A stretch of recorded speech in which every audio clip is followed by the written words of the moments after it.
नमस्कार, कसे आहात तुम्ही सगळे?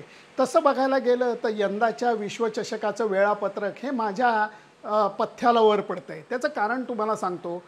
3 सामने झाले आणि नंतर मला पुण्यात यायची संधी मिळाली कारण 19 तारखेला भारत-बांगलादेश सामना हा पुण्यात होता. आता मी जाणार आहे धरमशालाला आणि धरमशालानंतर 5 दिवसाची गॅप आहे. परत दसरा साजरा करायला मला पुण्याला येता येईल. माझ्या घरात 1-2 दिवस राहता येईल. त्याच्यानंतर आहे लखनौ आणि मुंबई आणि कलकत्ता. कलकत्त्यानंतर परत थोडीशी गॅप आहे. मला पुण्यात येता येणार आहे, ताजंतवानं होता येणार आहे. कपडे, माझी सामानाची सगळी आवराआवर करून मला परत शेवटच्या टप्प्याकडे जाता येणार आहे. एकंदरीत हा प्रवास जरी असला, दगदगीचा असला, तरी तो आनंदाचा ठरतो जेव्हा आपली भारतीय टीम अप्रतिम खेळ करते. भारत विरुद्ध बांगलादेश. काल मी तुम्हाला सांगितलं की या सामन्याचं महत्त्व वेगळं असतं कारण बांगलादेश संघ हा नेहमी असा मैदानात उतरतो की भारताला आम्ही हरवू शकतो. हे मी तुम्हाला प्रिव्ह्यूमध्ये सांगितलं होतं.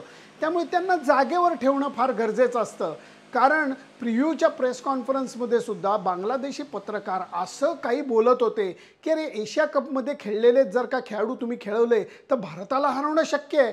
अक्षरशः त्यांचं जे प्रशिक्षक आहे चंडिका हाथुरुसिंघे त्यांनी अक्षरशः 1 सेकंदा कपाळाला हात लावायच्या ऐवजी असं केलं आणि तो म्हटला ठीक आहे तुमचं म्हणणं असं असलं तर बघू तो विचार करून आणि नंतर तो गालातल्या गालात हसला. कालच्या सामन्यामध्ये शकीब उल हसन नव्हता आणि त्या शकीब उल हसन नसण्याचा मोठा फटका बांगलादेश संघाला सहन करायला लागला कारण तो चाणाक्ष कॅप्टन आहे, उत्तम बॉलर आहे, उत्तम बॅट्समनसुद्धा आहे. हे सगळं जरी कबूल केलं तरी भारत विरुद्ध बांगलादेश सामन्यामध्ये भारतीय संघाचं वर्चस्व हे पहिल्यापासून शेवटपर्यंत होतं. मी तर म्हणेन सलामीची त्यांची भागीदारी हाच त्यांच्यासाठी ग्रीन झोन आहे. बाकी सगळा ग्रीन झोन सामन्यातला हा मला वाटतं वर्चस्वाचा हा भारतीय संघाकडे होता.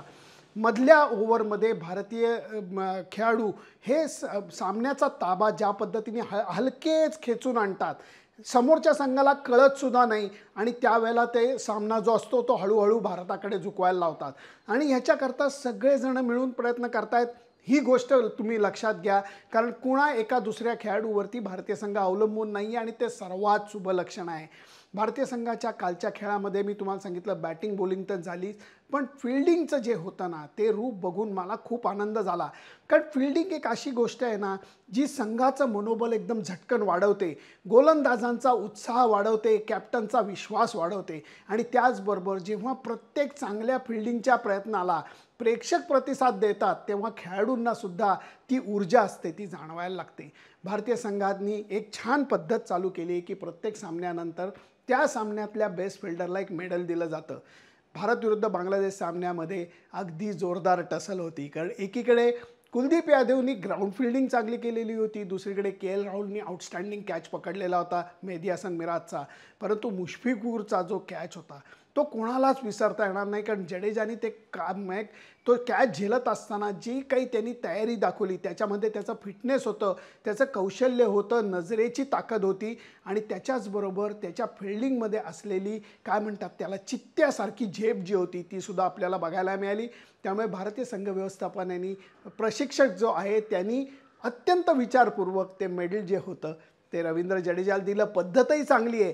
गेल्या वेळचा पदक विजेता हा पुढच्या वेळच्या पदक विजेत्याला ते पदक गळ्यात घालतो. किती सुंदर पद्धत आहे. एक गोष्ट तुम्ही लक्षात घ्या, खेळाडू हे आता 30 काही जण 30ची पार करून गेलेले आहेत पण अखेर ह्यांच्यातला शाळकरी नटखटपणा हा कमी झालेला नसतो. खेळाडूंना सतत काहीतरी एक स्पर्धा हवी असते, ती सकारात्मक हवी असते आणि ती सकारात्मक स्पर्धा या वर्ल्ड कपमध्ये हे फिल्डिंगचं मेडल चालू करून इतकी छान पद्धतीने चालू केलं आहे आणि दरवेळेला तो सोहळा जो होता तो एक आनंद सोहळा असतो आणि तो तुम्ही खरोखर BCCIच्या वेबसाईटवरती बघू शकता. ही लिंक मी तुम्हाला देतो आहे कारण या लिंकमधनं हे कळतं की खेळाडू एकमेकांच्या यशामध्ये आनंद कसा घेत आहेत. हे म्हणत असताना काही जणांची चर्चा चालू आहे की केटलबरो हा जो कालच्या सामन्यामध्ये अंपायर होते त्यांनी असलेला वाईड बॉल दिला नाही. याच्यामध्ये काही जणांचा असा सुद्धा उद्देश लक्षात येतो आहे की बांगलादेशच्या बॉलरनी तो वाईड बॉल मुद्दाम टाकला का आणि विराट कोहलीनी शतकासाठी थोडा वेळ घेतला का, सिंगल्स नाकारल्या का. माझं म्हणणं प्रत्येक वेळेला ह्या गोष्टींची नकारात्मक चर्चा व्हायची गरज आहे का कारण मी तुम्हाला सांगतो शतकाकडे जाणं हा प्रत्येक फलंदाजाचा हक्क आहे, तो एक माइलस्टोन आहे. हां संघाचं उद्दिष्ट नजरेआड करून जर का तुम्ही तो प्रयत्न करत असलात तर मग तुमच्या पाठीमध्ये धपाटा घालण्यात येईल. आणि मला वाटतं विराट कोहलीने तसं अजिबातच केलेलं नाही आहे. संघाच्या विजयामध्ये त्याचं संपूर्णपणे लक्ष होतं, स्कोरबोर्डकडे लक्ष होतं आणि शेवटी 3 रन पाहिजे असताना त्यांनी सिक्सर मारून जर का शतक पूर्ण केलं तर मला वाटतं त्याचं कौतुक व्हायला पाहिजे, त्याच्यावरनं चर्चा नाही व्हायला पाहिजे. विराट कोहलीने 48 एकदिवसीय शतकं केलेली आहेत. सचिनची 49 आहे. चर्चा थोडीशी अशी पण होती की अरे सचिनची शतकं ही किती सामन्यात झाली, विराटची शतकं किती सामन्यात झाली. मी पुढच्या ब्लॉगमध्ये जेव्हा मी आत्ता ही गोष्ट राखून ठेवतोय की जेव्हा खरोखर विराट कोहली सचिनच्या रेकॉर्डला बरोबरी करेल त्यावेळेला तुम्हाला ह्याच्या संदर्भातली कथा मी नक्की सांगेन. आत्ता ती मी राखून ठेवतो, कारण काय आहे, जोपर्यंत ते स्टेशन येत नाही तोपर्यंत त्याच्याबद्दल बोलणं बरोबर नाही. असं मी क्रिकेटर, मनातला जो क्रिकेटर, पत्रकार वगैरे नंतर आहे, पहिला क्रिकेटर आहे, त्यामुळे क्रिकेटरचं मत असं आहे. त्यामुळे थोडासा धीर धरा. मी एवढंच म्हणेन, भारतीय संघ पुणे सोडत असताना आज समाधानी अंतःकरणाने जाणार आहे, कारण पुढचा सामना हा न्यूझीलंड विरुद्ध आहे. बऱ्याच गोष्टी त्यांच्या बाजूने आहेत. आपण 4 विजय मिळवलेत, त्यांनी 4 विजय मिळवलेत, आपले 8 गुण आहेत, त्यांचे 8 गुण आहेत. या टप्प्यावरती 2 संघ एकमेकांना भिडणार आहेत.